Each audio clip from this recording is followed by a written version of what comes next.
This is the School Success Podcast, a podcast for school leaders to learn from other school leaders what's working and what's not, and to get inspiration and encouragement, as well as strategies to grow school enrollment, connect with families, retain teachers, recruit teachers, and everything in between. You guys are heroes, and I cannot thank you enough for pouring into this next generation that's coming behind us. My goal is you will take at least one thing away from every episode that you can take back to your school to make it better than it is right now. Please enjoy the School Success Podcast.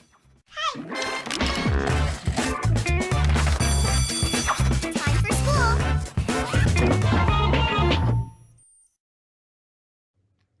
Hey, School Success Makers. Today we're joined by my new friend Sheril out of the great state of Oklahoma, and a huge shout out to one of my best friends, Ricky Arnell, for connecting me with her. She was his administrator back when he was in school, and he's like, you gotta have Sheril on the podcast. And I was like, when I talked to her, I was like, yes, I do. She is amazing. She's got a great background in education, and it's a complete delight to talk to as well. So I know you guys are going to enjoy this one. So please stay tuned for this next episode of the School Success Podcast.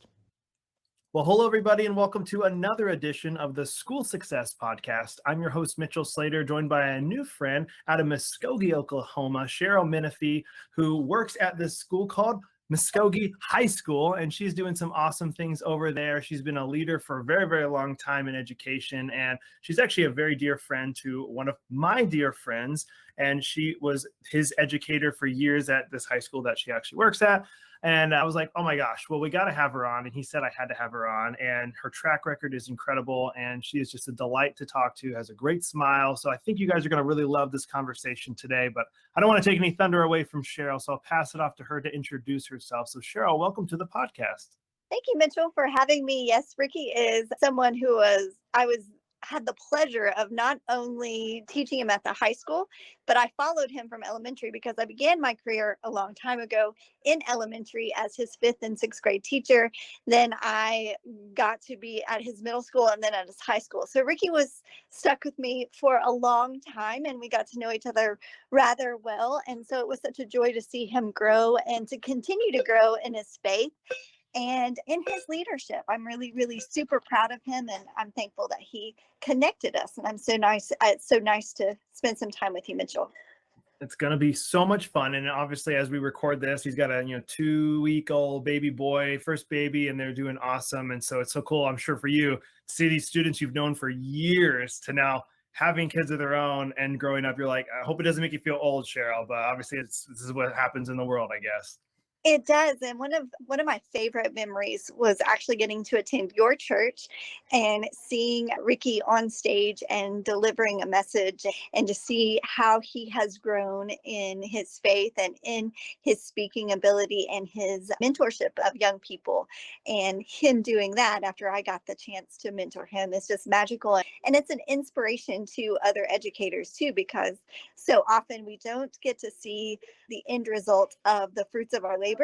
And he's an example of what happens, not just because of my influence, but a great big village in Ricky and other people's life. And so it's rewarding as an educator to see that. So I encourage other educators to keep in contact and do that same thing and know what has happened as a result of their work. I love that you shared that, because that is really cool to see where they've gone and what they're doing. Because I was a youth pastor for many years, and so I have relationships with a lot of these kids that are, of course, now adults, and some of them have children, and I've done the marriage ceremonies for them and married these kids, and then they're having kids. I'm like, oh my gosh, this is so weird, because I feel old, but I'm like, I don't think I'm really old yet. But it is cool to see that the growth and where they're going. So now with social media, of course, it's easier to keep up with these students and their lives and families and what they're doing. And I will say, I keep up with my teacher very, very closely. I love her to death, but she's also my mother. So I was homeschooled my whole life. So I keep up very well with my teacher. So she's seen lots of growth inside of me all these wonderful years of my life. But I always like to ask this, Sheril. And this will be a really fun one, because I don't know much about Oklahoma at all. So I always ask the guests, if I was ever to come visit Muskogee, Oklahoma, and hang out with you, what are we going to do for fun? You're like, Mitchell, you got to do this when you come to Muskogee, Oklahoma. Well, you have to enjoy some barbecue, because you can't be in Oklahoma without having the most amazing barbecue on the planet. And we would go to the Oklahoma Music Hall of Fame, and we would meet some local, celebrities of sorts because we have lots of artists who come back and call this place their home. And so some of that is a part of our legacy and our tradition, and so much the plant life, and there's so much, just the friendliness and the relationships that are here are just pretty miraculous. And the whole time we're doing that, we got to be dodging tornadoes and twisters the entire time, correct? I assure you that that will not be a challenge for us at all. Okay, good. As a storm chaser, so that he could even take us on a tour of those if you'd like. I mean, if that's your jam, we can make that happen too. See, I think that's cool. My wife would be, that's one reason she'll probably never want to go to Oklahoma, because she's like, wait, tornadoes. I was like, I mean, it's not like, I don't think they're happening every day of the year, but you know, she'll probably just go, well, what if it happens? That's what she'll probably say. So, well, very good. Well, I know we have a lot we can digest and talk about today, but the first one I wanted to talk about is your background before you got to the Muskogee High School, where I know you were doing something with character.org, I believe it was. And I'd love to kind of just dive into that, how you got involved with them, what that organization's about, and just what schools can do to, I guess, embody what you taught and what you were a part of there. Okay, well, that is a long story. Of course, in my educational experience, started here in Muskogee Public Schools, and we got connected with a process called the National Schools of Character process, where character.org, which was the organization I would go on to help lead, then called Character Education Partnership, uses a framework called the 11 Principles to implement a strategy to intentionally create a culture of character, because culture will be created. It will either be created unintentionally or intentionally. And this is an intentional process to create a focus on the values you want to emphasize and the values that are really the core of the identity of the school that you want to create. And so we went through this process at Muskogee High School, and we became the first school in Oklahoma to become a National School of Character. And after that, we really saw attendance go up. We saw discipline go down, and we saw ACT scores go up. And we thought, wow, this is an amazing process we want to share with other schools. And so my mentor, Madison Tomlinson, and myself began to volunteer as a state coordinator of character.org and the Schools of Character process. And so we helped other schools in the state go through the application process, learn about the implementation strategies and the 11 principles for 2 to 3 years, and we saw those numbers grow. And then in 2014, there was a position that came available, the Director of Schools of Character in Washington, D.C., and I, on a whim, applied.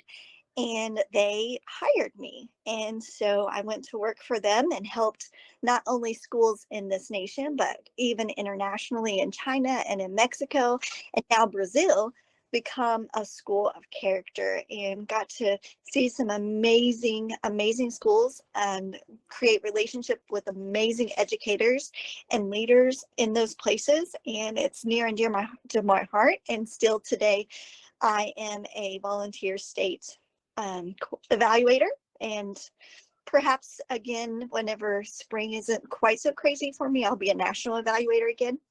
But for now, I'm just really still connected to the work and really implementing those 11 principles back at where I started, Muskogee High School, as the assistant principal of student life. And we're just revisiting and revamping that process and going through it all over again to become a National School of Character once again. Man, love this. So those that are listening, then, if they're typically running schools, working at schools, if they're interested in about this, what would be your pitch for them to be like, really maybe to be a part of them or to be a National School of Character? Like what's the pros and the cons of this? Is a school listening, like, is it a no-brainer, like, oh yeah, I should do it, or there's a cost to it, it's a ton of time investment? Let's kind of digest that just a little bit. It's a passion and energy investment for sure. There are some costs associated. Of course, there are a lot of free resources because character.org is a nonprofit. So they seek to exist and to help others from a vision and mission standpoint, but not in a for-profit process. But the application does cost, last I checked, was about $500. There is a forum that you can go to, and I would absolutely suggest the forum. It's a conference in DC. I think this year is going to be virtual one more time, but that's also a cost. But really the return on investment is just pretty phenomenal. And it's really about intentionality and looking at how do you want to define your school? What are your core values? How do you put that into action, into thinking, feeling, and doing? How do you create processes or policies or systems that make it comprehensive? How are you intentional with creating relationships? How do you integrate service learning and make rich learning opportunities in an academic setting, and then help your students and your teachers be intrinsically motivated and building this relationship among staff and parents and having shared leadership and student and parent involvement and assessing everything. So in essence, I just went through all 11 principles at a glance, just the Cliff Notes version. That's really the crux of what a school of character would do, is dive into each one of those 11 principles and start walking those out in real time. Perfect. Thank you for sharing about that. We hadn't had anybody on that has shared anything along those lines yet. So I was like, oh, this is a perfect opportunity to share that. So if anybody's interested that is listening on today's episode, you can go check them out. I believe it's character.org is their website, correct? Absolutely. Okay, perfect. Well, perfect segue into the first stuff. So you're now at this, in Muskogee High School here, and you love what you're doing. Obviously, I can just tell that by your attitude, your smile, and what you're doing. But let's dive into some challenges. So I love asking these schools that I've interviewed, what are the challenges you guys are currently up against as a school? Because a lot of them, there's some similarities, but there's also some differences. And I'm not looking for just like, woe is me, here are these challenges, but I'd love to hear like, here's some challenges, but here's what we're going to try and combat those challenges with. We're doing these things, we're trying to put these things in place, just so people can kind of get an idea from your perspective, like, man, this school is challenged with this, but I love that outlook that they're doing. Maybe I could do that same thing for the same challenge that I'm having. So what are some of those that come to mind for you, Sheril? Well, forgive the bell. It's time to end the first lunch. Just managing change. This season, in every profession, there's a great deal of change in dealing with our health crisis, the change of the profession of education. Teachers are in high demand and in shortage. Those challenges that are natural to in school in this nation, and I would even dare say beyond, and really addressing those with innovation. One of the things that we have implemented this year is a program called Educators Rising. And so we have students who are essentially learning about what it means to become an educator, what it takes, lesson planning, the schooling, and some internships. So we have a superstar teacher and coach, Coach Menzel, who's taken that on, and he is a kid magnet. And so he's got a love for teaching. And so we've created this program where he gets to really enjoy that hour to propel the profession forward. So that's one way that we're meeting the challenge of not having the teachers that we once had. Another challenge that we have faced is we believe in student leadership. In fact, that's the main crux of what I do now. And I've always, and you could even ask Ricky, believe that students are not the leaders of tomorrow. They're the leaders of today. But to navigate the system for which so often adults want to have the power, but giving away that power to allow students to really step into that, comes with its pros and cons, of course. And so we have grown our leadership program to 6 sections. And so we have 2 life coaches who teach those classes. And then I have a student life council, which is essentially a student council, and rewriting bylaws and really moving forward where our students can do more than just, color posters or paint posters, but really be part of the decision-making process and learn about what it means to be a good leader and to, lead without ego and with service and with a focus on mission and not what your intrinsic motivation would be or your own hidden agenda and those sorts of challenges. But it's something that is just very enjoyable that we go through. And then lastly, a challenge that we have experienced recently, went through a dip in students school spirit. But this year we have had a momentum shift. I've been back in this position. I think this is my 4th year. And, student section, student pride, dress up days for spirit, those sorts of things have really dipped down to not having very much participation. But this last Spirit Week we had more participation than we've ever had. And the spirit section was just phenomenal. And I really do attribute that to challenge number 2, in that allowing our students to take that leadership role and to really solicit the guidance of the student body. What would you like to have happen? And implementing that just really lays a groundwork for the students to really take that and run with it. And so those are some challenges we've experienced, but also we've seen some growth moments in that, not without some really challenging leadership, fierce conversations with students who really want their own way. That's a part of development. But then on the other side of that, when they see the result of not doing necessarily what they want, but what the student body wants, and really looking at a target market and looking and you and I have talked about that whole marketing and social media aspect and what that means to our students and how that really does lead to some metrics of success. And so those are 3 that come to mind. I love it. And you guys are currently at what size as a school for how many students? We have about 1,600 students, 9th through 12th grade. Wow, that is a lot of moving parts every day for you guys. Yes. Well, we now have an 8th and 9th grade academy. So the 9th grade they're at a separate building. So now we're 10th through 12, and that's about 1,200 students, but it's still a lot of moving parts. Wow. And I know you mentioned, I believe, you mentioned earlier about teachers being in high demand. Has that been really hard for you guys this school year? Just, do you have enough teachers? Do you have enough subs available? Or is that something you're still trying to get people right? We were more fully staffed than we were more concerned earlier on in the summer. But thankfully, we've really got those positions filled. We're needing places filled like in science that are high demand, that, they have sign-on bonuses and those sorts of things. Math and science is always in high demand. So, if those ever came up, and I'm sure that we would make a way for that. But for the most part, we're miraculously fully staffed, but it's not without whole department and our administrative staff.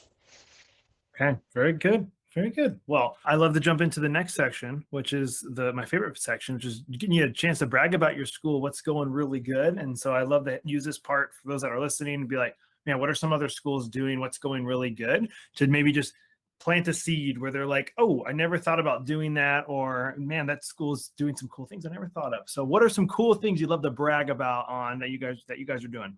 Oh my goodness, we're doing so much. So you might have to pause on occasion.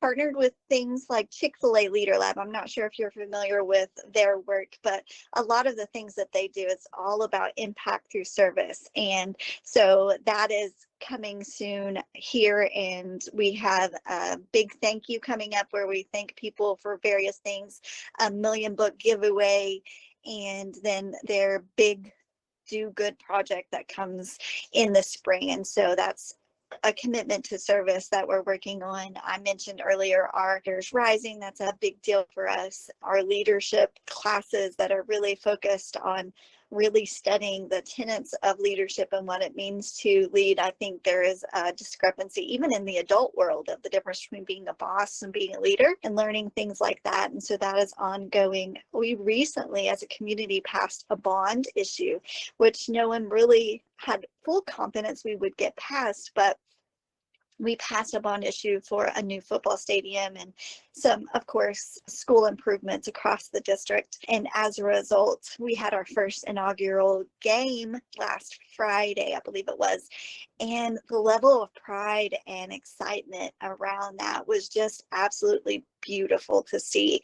And so it's in that whole thought of change management, seeing a momentum shift of the kind of pride that comes with really creating a space and an environment where there is excellence. And I was in an interview and I said that this stadium isn't brick and mortar. It's more than that.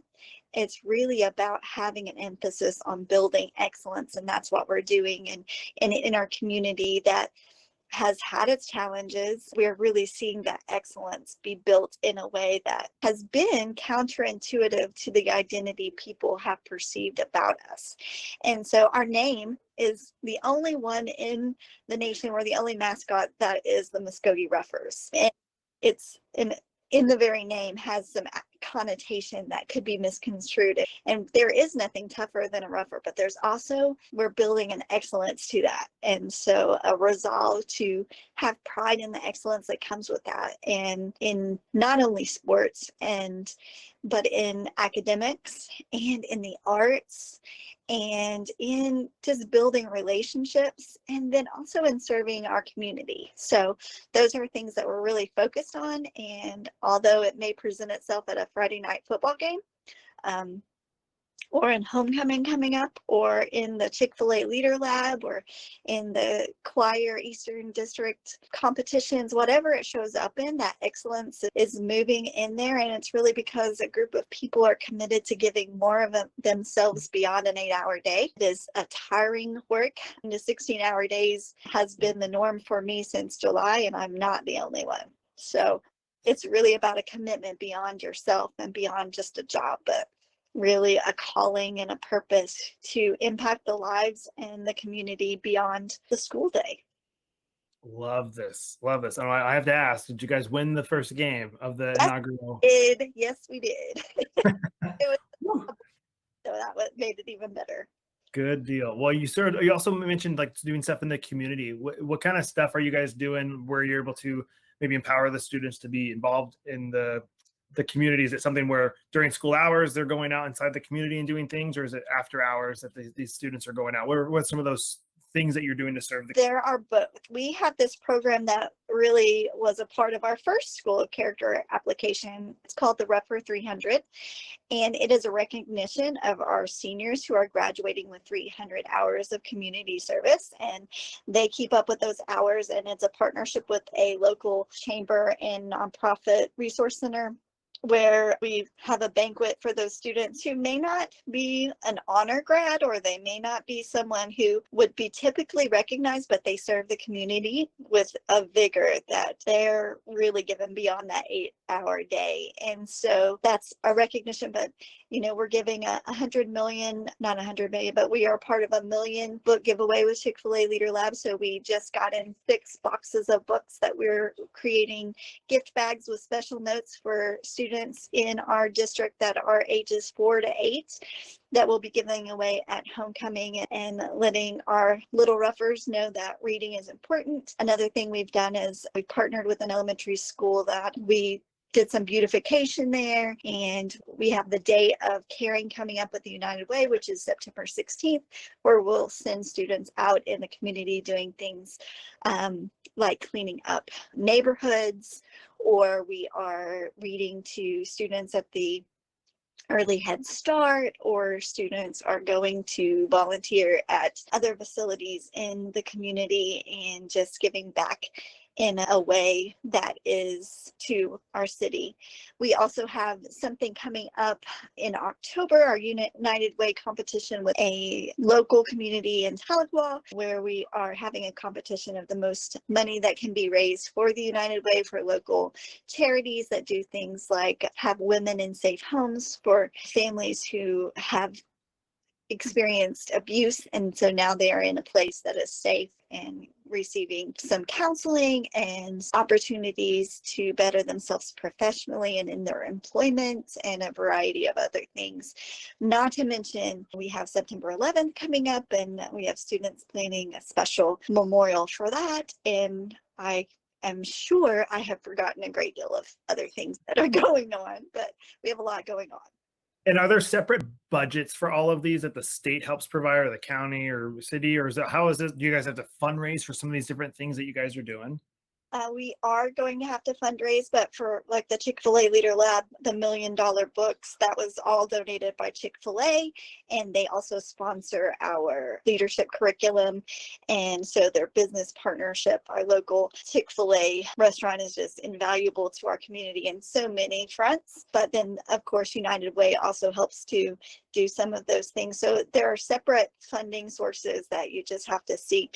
And a lot of times they will see a heart for service and they will find you. That's what we've experienced. Mm. What are some of the fundraisers you guys have done in past? I know this is a right hook because I didn't prep you for this one, but what are some fundraisers you guys have done in the past or ones that are upcoming that have been successful or have also been flops, or any that you're like, you did something like, man, we did so much prep and work, but we made like $500 on this fundraiser or anything? Is there any guy, because I've talked about this before with some guests, of giving people some ideas of some different fundraisers they could try for their school to raise some extra funds. So any worth sharing? That is a weakness in my repertoire. So I'm going to be listening to, in fact, I think I listened to one of your podcasts about this, but we've done things like the pie in the face buyouts here at the high. Our greatest success has just been asking local partners to partner with us, finding a passion that they have, meeting with a passion and a need that we have. And then we both work together, and that's been the most successful thing for us, because in honesty, fundraising since 2020 has not been something we have been phenomenally great at. So I don't have a great magic answer for that one. All good. It was a right hook. Like I said, I was like, oh, let me just ask. I'm curious because I know you mentioned, oh, we're gonna have to do some of those things probably coming up, doing some different fundraisers. So I wasn't sure what worked out there, whether it's a barbecue feed or something, since you mentioned barbecue is really good out there. I don't know, something. Option. I know that we have someone who is our resident expert as far as that, and it's Coach Wade, and he always does a great job with that. So that could be an option. Very good. Well, I think with this last section we're going to jump into, I think we might actually spend a little bit of time in here before we wrap it up, but I kind of want to just put it back into your court for a little bit and give you a chance to share a piece of advice for any of the other school leaders that are listening. I'm sure we'll have some little side tangents on this one, because I'm sure you might have even just more than one, but any of the school leaders listening, piece of advice from Miss Sheril, what would that be? Intentionality. So intentionality with relationships. Too often as a leader, we get so busy. You have to calendar those opportunities to speak life into those that you work with, and really find out what motivates them and spend time with them. And for me, my focus is on students now. Last year, my focus was on teachers, but building that sense of accountability to one another is pretty important. But intentionality with how you spend your day, how do you spend your year, what is your focus, what are your goals, and then what are you doing in your day that leads to that. Otherwise, we can get distracted by the mundane and the checkbox of your to-do list and it not lead to mission. So commitment to mission is just critical, and a reminder to myself, because I often get connected to my to-do list because it is therapeutic to cross those things off. But if the things on my to-do list that I'm crossing off aren't leading to the mission, then I need to revisit my to-do list. And so intentionality would be the main focus, growing as an individual, and to give yourself an opportunity and the grace to grow in that. Whenever you miss it with your to-do list or whatever the thing may be that you may have missed, provide yourself with some grace, recoup, and have the accountability it takes to correct it, and then refocus and those sorts. So I think those were we're so often the hardest on ourselves, and providing yourself with the grace to be human is just critical, and to allow that to be to those who you're leading, so that you can make thinking and decision making visible to those that you're leading. I love that. And I think you guys probably have a challenge at Muskogee High School for that. And from my outside looking in, and obviously I want you to chime in here. Like, you have a lot of students. I think you said, is it 1,600 or 1,400? What was it? Here at the campus, every day is 14. Yeah. So 1,400. How do you have like a top down approach for the leaders there at the school? Like, hey, here's how you are able to be intentional with your students that are under you. Cause it's hard to be intentional if you have 100 students under your care per teacher, or 50, 20, whatever it is. It's hard to do that individually. So do you guys have some different strategies or different ideas that you put into place to help the teachers be more intentional with the students so the kids know like, hey, like this teacher truly does know me, cares about me, loves me, even though there's 1,399 other students around me? I'm so glad you asked. We have this process called the house system. So we're divided by alphabet. A through G that is the Invictus house. So those are the unconquerable spirits. And this is all based on our core values, by the way. H through O is reverential, the house of respect. And P through Z, the best house, House Tempest, the one I was the former principal, is Seize the Day. And so those houses are divided by alphabet. They have a life coach that divides between those. We have a dean of students, a principal, attendance secretary, and a counselor. And they do what is called a child study team, where they look at data around those high flying students who are honors, and then those who may be at risk, and those in the middle.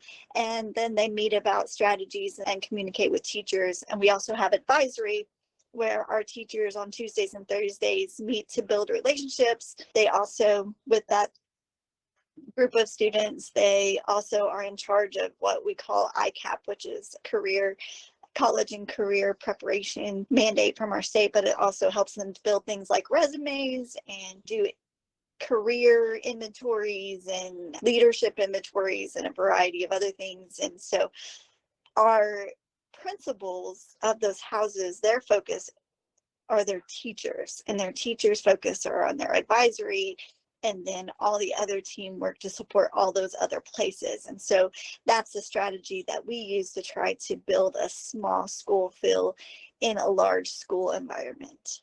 Love that, because that, in my opinion, is so incredibly important. Because I know, like, I mean, this could be a whole different conversation, but you can really only be, for people who have like full-time jobs separate from, like, this is outside of the teaching realm, like really you can have 5 true best friends that we know what's going on in their life. They know what's going on in our life. We can be really invested in them.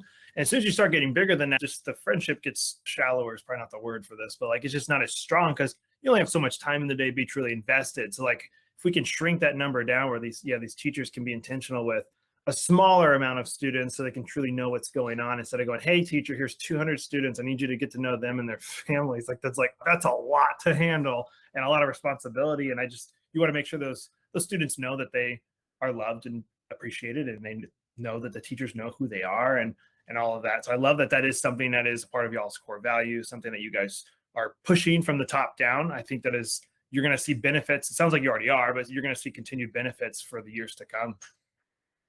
Absolutely. Absolutely. We only have so much capacity. And so we have to do whatever it takes to build that capacity. And my husband and I use the phrase, we have some quarters in our lives, and then dimes and nickels. Those are still important, but the investment is in those larger chunks of time with the quarters and the dollars in our circle. Love this. Love it. Well, I know I got to be respectful, of course, of your time. I know you got to hop into a class here in a few minutes, so I'll look to wrap it up. I just want to give you another huge shout out and a thank you, because you are awesome. You can tell, like I already said from the beginning, I can tell you love students, you love what you're doing, and it shows. And I'm so appreciative of people just like you that are pouring into this next generation every day without looking for a thank you from all the people. You just love what you do, and you are bought into the vision of what you guys are doing. So Sheril, please continue to do what you're doing. I'm super excited and happy for what you're doing, and wishing you in Muskogee, Oklahoma, and Muskogee High School nothing but the best as you guys continue to educate the next generation.